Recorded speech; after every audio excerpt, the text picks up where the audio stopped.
ଆସନ୍ତା 14 କିମ୍ବା 15 ତାରିଖ ବେଳକୁ ବଙ୍ଗୋପସାଗରରେ ପୁଣି ଏକ ଘୂର୍ଣ୍ଣିବଳୟ ସୃଷ୍ଟି ହେବାର ସମ୍ଭାବନା ରହିଛି। ଏହା ପ୍ରଭାବରେ ଆଉ ଗୋଟିଏ ଲଘୁଚାପ ମଧ୍ୟ ସୃଷ୍ଟି ହୋଇପାରେ। ତେଣୁ ସମ୍ଭାବ୍ୟ ଲଘୁଚାପ ଯୋଗୁଁ ରାଜ୍ୟରେ 13 ତାରିଖରୁ ବର୍ଷାର ପ୍ରକୋପ ବୃଦ୍ଧି ପାଇବ। ଏହି ବର୍ଷା ପରବର୍ତ୍ତୀ 4-5 ଦିନ ପର୍ଯ୍ୟନ୍ତ ଜାରି ରହିବାକୁ ଥିବା ବେଳେ ରାଜ୍ୟର ଅଧିକାଂଶ ଜିଲ୍ଲାରେ ବର୍ଷାର ପ୍ରକୋପ ରହିବା ନେଇ ସମ୍ଭାବନା ରହିଛି ବୋଲି ଭୁବନେଶ୍ୱର ଆଞ୍ଚଳିକ ପାଣିପାଗ କେନ୍ଦ୍ର ପକ୍ଷରୁ ସୂଚନା ମିଳିଛି। ମିଳିଥିବା ସୂଚନା ଅନୁସାରେ 11 ତାରିଖ ପରେ ବର୍ଷା ବଢ଼ିବାର ସମ୍ଭାବନା ରହିଛି। ଏଥିସହ ଉପକୂଳ ଓଡ଼ିଶାରେ ଅଧିକାଂଶ ଜିଲ୍ଲାରେ ବଜ୍ରପାତ ଓ ଘଡ଼ଘଡ଼ି ହୋଇପାରେ। ଭୁବନେଶ୍ୱର ଆଞ୍ଚଳିକ ପାଣିପାଗ କେନ୍ଦ୍ର ଜାରି କରିଥିବା ବୁଲେଟିନ୍ ଅନୁସାରେ ଆଗାମୀ 24 ଘଣ୍ଟା ମଧ୍ୟରେ ମାଲକାନଗିରି, କୋରାପୁଟ, ରାୟଗଡ଼ା, କନ୍ଧମାଳ ଓ ଗଜପତି ଜିଲ୍ଲାରେ କେତେକ ସ୍ଥାନରେ ପ୍ରବଳ ବର୍ଷା ହେବାର ସମ୍ଭାବନା ରହିଛି। ଏହି ସବୁ ଜିଲ୍ଲାରେ 7 ରୁ 11 ସେଣ୍ଟିମିଟର ପର୍ଯ୍ୟନ୍ତ ବର୍ଷା ହୋଇପାରେ।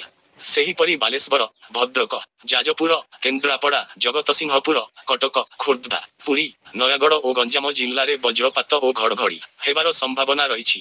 9 ଓ 10 ତାରିଖରେ ରାଜ୍ୟରେ କେତେକ ଜିଲ୍ଲାରେ ହାଲକାରୁ ମଧ୍ୟମ ଧରଣର ବର୍ଷା ହୋଇପାରେ। ତେବେ 11 ତାରିଖ ପରେ ବର୍ଷାର ପରିମାଣ ବଢ଼ିବାର ସମ୍ଭାବନା ରହିଛି। ଏଥିସହ ବଜ୍ରପାତ ଓ ଘଡ଼ଘଡ଼ି ମାରିବ ବୋଲି ଭୁବନେଶ୍ୱର ଆଞ୍ଚଳିକ ପାଣିପାଗ କେନ୍ଦ୍ର ପୂର୍ବାନୁମାନ କରିଛି।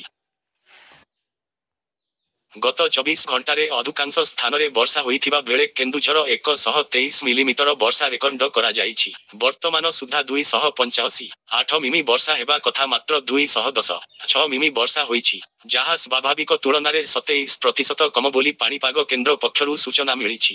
ସେହିପରି ଗତ 24 ଘଣ୍ଟା ମଧ୍ୟରେ ଭୁବନେଶ୍ୱରରେ 52 ମିମି ବର୍ଷା ହୋଇଥିବା ବେଳେ କଟକରେ 46, ଯାଜପୁର 20, ଗୋପାଳପୁର 16, ଖୋର୍ଦ୍ଧା ଓ ଦାରିଙ୍ଗବାଡ଼ିରେ 12 ମିମି ଲେଖାଏଁ ବର୍ଷା ଅନୁଭୂତ ହୋଇଛି। ରବିବାର ସୁଦ୍ଧା ରାଜ୍ୟରେ 27% ନିଅଣ୍ଟିଆ ବର୍ଷା ହୋଇଥିବା ବେଳେ 13 ଜିଲ୍ଲାରେ ସ୍ୱାଭାବିକ ବର୍ଷା ଅନୁଭୂତ ହୋଇଛି।